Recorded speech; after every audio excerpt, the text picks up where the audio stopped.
स्वागत है आपका मेरे यूट्यूब चैनल पे। तो हम सबके बहुत सारे सपने होते हैं, जैसे कि किसी का सपना होता है कि वो एक बड़ी गाड़ी ले, किसी का सपना होता है कि वो एक घर ले, किसी का सपना होता है कि वो अपने करियर में बहुत ज़्यादा जाए और ऊंचाइयां छू ले। तो मेरा एक सपना था जो कि जैसे कि आप सबको पता है कि मेरी परमानेंट रेजिडेंसी अभी हुई थी, तो मेरा एक सपना था कि मैं एक घर लूँ, अपने लिए एक घर अफोर्ड कर सकूँ ताकि मेरे पेरेंट्स आके उसमें रह सकें। तो उस घर की सर्च मैंने साल पहले शुरू कर दी थी और साल में बहुत सारी चीज़ों के बारे में पता लगा, काफ़ी फ़ाइनेंशियल नॉलेज मिली मेरे को घर लेने से पहले, और मैंने फाइनली घर ले लिया है। लेकिन कुछ 5 चीज़ों के बारे में मैं डिस्कस करना चाहता हूँ जो हमें ध्यान में रखनी चाहिए, जो कि बहुत ही कॉमन चीज़ें हैं आपको कहीं भी घर लेना है उसके लिए। सबसे पहली चीज़, नंबर 1 चीज़ है ग्रॉस डेट सर्विस रेशियो। अगर आपने उसके बारे में नहीं सुना है तो प्लीज़ सब काम छोड़ दीजिए, ध्यान से सुनिए ग्रॉस डेट सर्विस रेशियो क्या है। ग्रॉस डेट सर्विस रेशियो बहुत ही ज़रूरी है जब आप घर परचेज़ करने जाते हो, यानी कि जो no more than 30 to 32% of your gross annual income should go to mortgage expenses such as principal interest, property taxes, heating cost and strata. तो इसका मतलब ये है कि हमारे लिए ग्रॉस एनुअल इनकम क्या है। ग्रॉस एनुअल इनकम वो है जो कि बिफोर टैक्सेस है, अभी उस पर टैक्सेस कटेंगे, वो नेट इनकम बनेगी। तो जो जितनी भी आपकी ग्रॉस एनुअल इनकम है साल की, for example let's say it's $60,000, सो उसका सिर्फ 30 से 32% हिस्सा ही जो है वो आपके एक्सपेंसेस में जाना चाहिए, जो कि घर से रिलेटेड है। घर की हीटिंग, घर के mortgage payments, mortgage insurance, strata fees, anything that is related to like housing expenses. Strata मैंने इसलिए बोला क्योंकि मैंने टाउन हाउस बाय किया है, तो टाउन हाउस में स्ट्रेटा जो है एक बहुत ही इंपॉर्टेंट फैक्टर होता है। So, if given an option, number second point, if given an option, I would always prefer to buy a house in a countryside area or in a small town. उसका reason ये है कि small towns में जो है वो affordability होती है। कहता हूँ कि रूरल एरियाज़ में अफोर्डेबिलिटी होती है, तो उसमें मैं आपको एग्जांपल देना चाहता हूँ। सरी में मैंने जो टाउन हाउस जो $1 मिलियन का देखा था, वो यहाँ पे अगर मैं किसी टाउन साइड में हूँ, किसी कंट्री साइड में हूँ, तो वही सेम टाउन हाउस $7 लाख का है। मेरे को कोई फ़र्क नहीं पड़ता क्योंकि मैं रिमोटली काम कर रहा था, और मैं आगे भी रिमोटली काम करूँगा। मैं आईटी में काम करता हूँ, तो मेरा काम रिमोट ही रहेगा।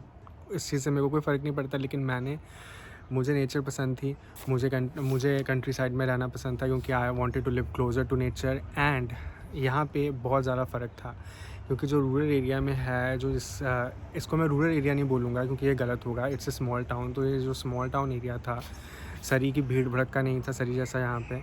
और ऊपर से जो मेरे को टाउन हाउस था वो $1 मिलियन की बजाय $7 लाख का मिल रहा था। एंड ये ग्रोइंग एरिया था, और जो मुझे $1 मिलियन का टाउन हाउस 1300 स्क्वायर फीट का 2 या 3 रूम्स वाला वहाँ पे मिल रहा था, मेरे को यहाँ पे 5 रूम्स वाला बहुत बड़ा टाउन हाउस सिर्फ $7 लाख में मिला है। तो अगर मैं सोच रहा हूँ कि मेरे को अपनी फैमिली एक्सपैंड करनी है या मेरे को अपने पेरेंट्स को यहाँ लेके आना है, तो I needed this kind of a space. I needed 5 bedrooms at least if I am paying so many बक्स।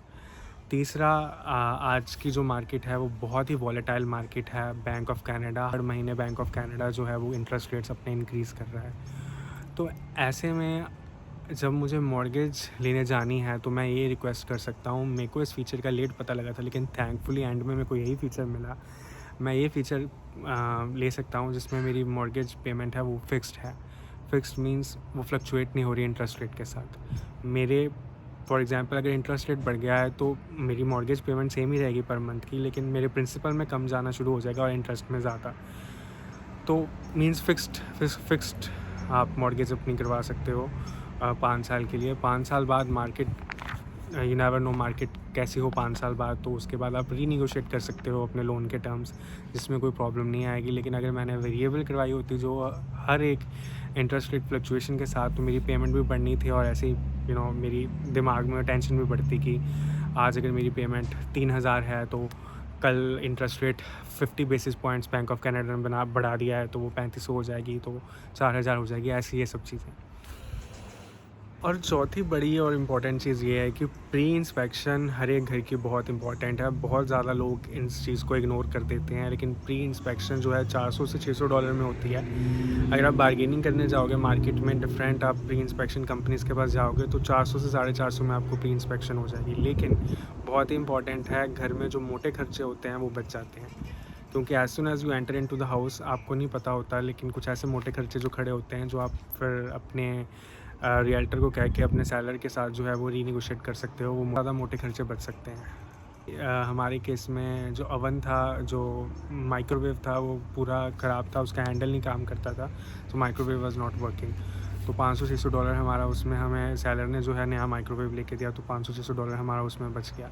उसके बाद जो एयर कंडीशनिंग थी उसकी सर्विस नहीं हुई थी, तो उसका सर्विसिंग पे जो हमारा खर्चा होना था वो सारा बच गया, because this came out in pre inspection and we renegotiated the terms and conditions with the seller. पांचवी एक बड़ी चीज़ होती है कि जब आप घर लेने जाते हो तो आपको एक सीरियस बायर कब माना जाता है? आपको सीरियस बायर तब माना जाता है जब आपके पास रिटन प्री अप्रूवल हो बैंक की फॉर द मॉर्गेज। तो ये बात आप ज़रूर याद रखिए। बहुत सारे बैंक्स ओरली, अगर आप जाते हो तो ओरली बोल देते हैं, बहुत ज़्यादा मॉर्गेज ब्रोकर्स ओरली बोल देते हैं। हमारे साथ भी यही हुआ था कि दे विल से ओरली कि हाँ भी आपको इतने का अप्रूव कर देंगे। आपकी इनकम पूछी जाती है, आपके एसेट्स पूछे जाते हैं, और बीच में से फिर हिसाब निकाल के वो आपको ओरली ही बोल देते हैं कि हाँ जी आपको इतने का अप्रूव कर दिया जाएगा। लेकिन आप रिटन में लीजिए, प्री अप्रूवल रिटन में लेते हैं, तो उसमें क्या होता है, ये जो प्री अप्रूवल होती है, ये इसका मतलब ये नहीं है कि आपको लोन मिलेगा ही मिलेगा। अगर आपकी फाइनेंशियल सिचुएशन में मेजर चेंजेस आ जाएँ, आप कोई डेट ले लो मेजर, तो और आपकी जॉब चली जाए, तो आपका प्री अप्रूवल कैंसिल भी हो सकता है। लेकिन ये ऐसा बहुत ही कम केसेस में होता है। तो अगर ऐसा कुछ भी नहीं हुआ है तो आप 60 to 90 डेज़ का प्री अप्रूवल ले लो विद फिक्स्ड इंटरेस्ट। जितना जो उस टाइम पे लिखा होगा वही आपको 3 मंथ्स बाद उसी इंटरेस्ट पे आपको मॉर्गेज दी जाएगी।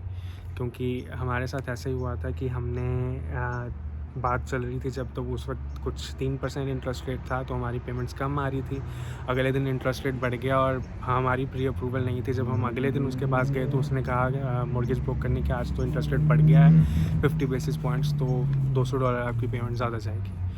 तो that you are selling $200 more, so that $200 more you will be selling. It's a different story कि हमारा इंटरेस्ट रेट अगर ओवरऑल पूरे कनाडा का कम हो जाता है इंटरेस्ट रेट, तो हमारी प्रिंसिपल में उतनी अमाउंट बढ़ जाएगी और इंटरेस्ट उतना ही कम होना शुरू हो जाएगा। बट फ़िलहाल के लिए जब इंटरेस्ट रेट ज़्यादा है, साल अभी बैंक ऑफ कनाडा बोल रहा है कि इस पूरे 2022 में वो इंटरेस्ट रेट बढ़ाता ही रहेगा, तो अभी के लिए फ़िलहाल के लिए तो हमें उतना ही हाई इंटरेस्ट रेट देना पड़ेगा। तो that means like the money is going away from our pocket, and that is not going into the principal, that is going into just the interest rate.